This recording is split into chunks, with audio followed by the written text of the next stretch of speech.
प्रयागराज सलैया साहित्य संसार में आपका अभिनंदन है। आज गिल्लू नामक रेखा चित्र का वाचन आपके समक्ष प्रस्तुत कर रहा हूँ। ये रेखा चित्र मेरा परिवार नामक पुस्तक संकलन से लिया गया है। इसमें एक कोमल लघु प्राण सुंदर जीव गिलहरी की प्रकृति का मानवीय संवेदना तथा ममता के आधार पर उन्होंने चित्रण किया है, जिसमें आत्मीयता, ममता और स्नेहिलता के भावों का समन्वय किया गया है।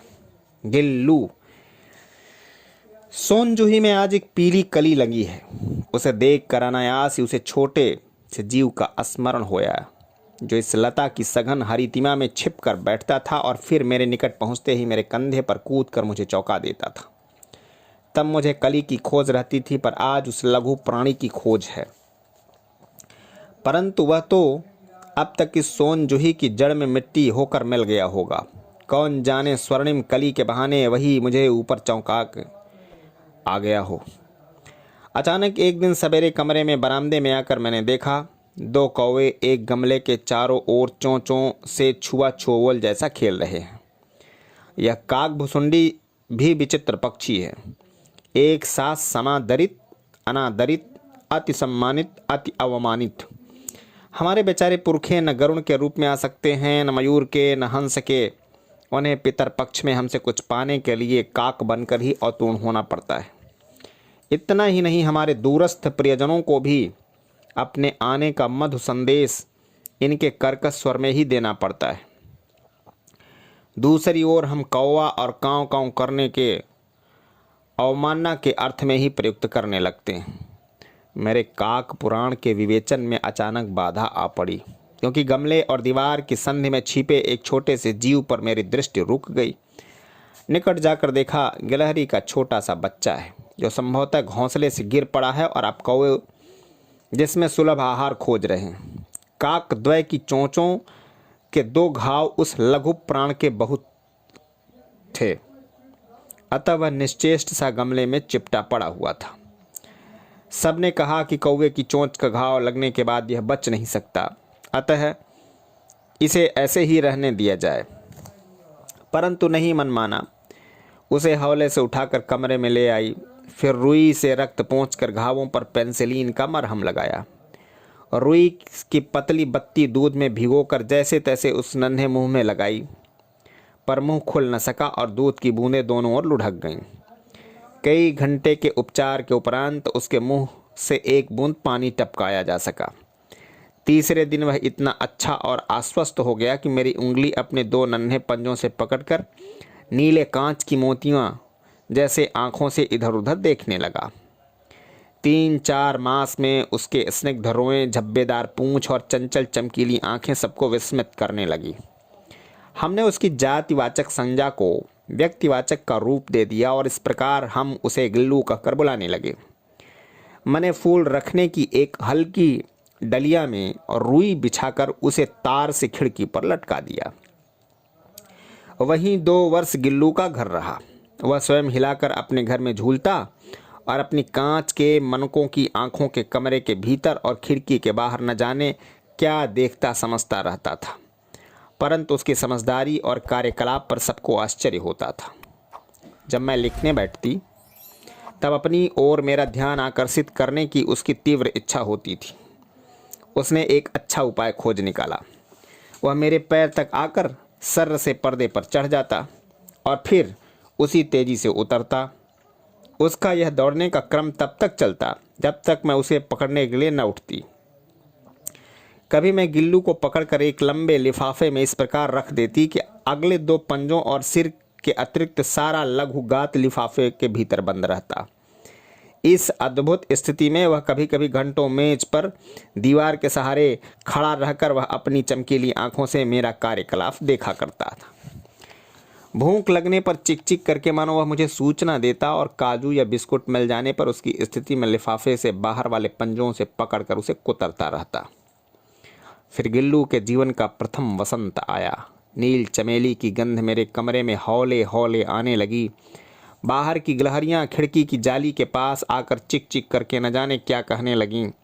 गिल्ली को जाली के पास बैठकर अपनेपन से बाहर झांकते देखकर मुझे लगा कि इसे मुक्त करना आवश्यक है।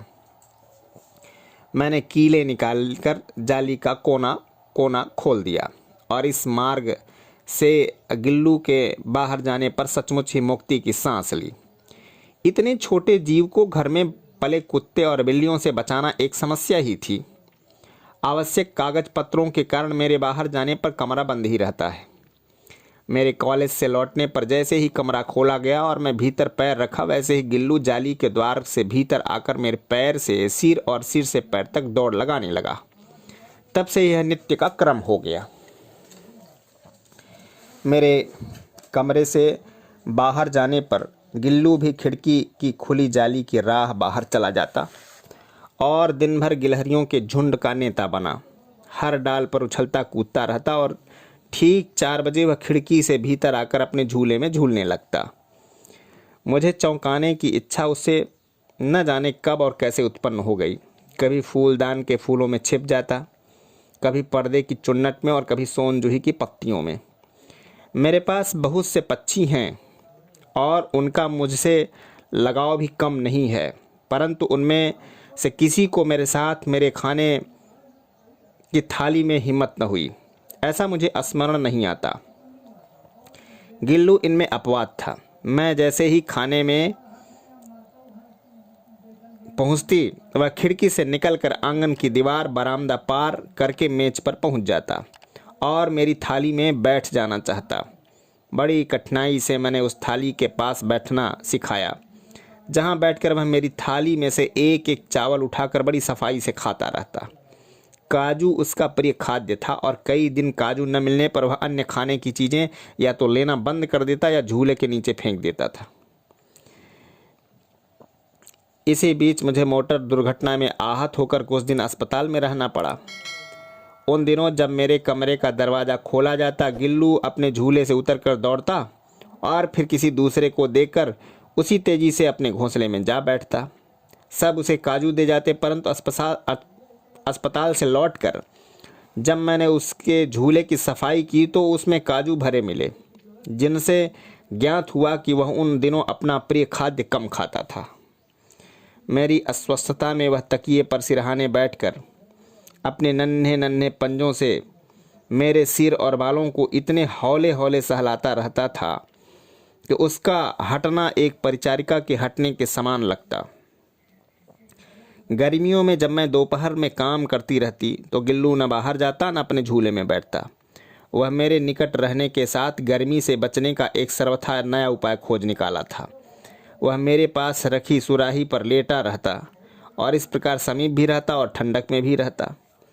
गिलहरियों के जीवन की अवधि 2 वर्ष से अधिक नहीं होती, अतः गिल्लू की जीवन यात्रा का अंत आ ही गया था। दिन भर उसने न कुछ खाया न बाहर गया।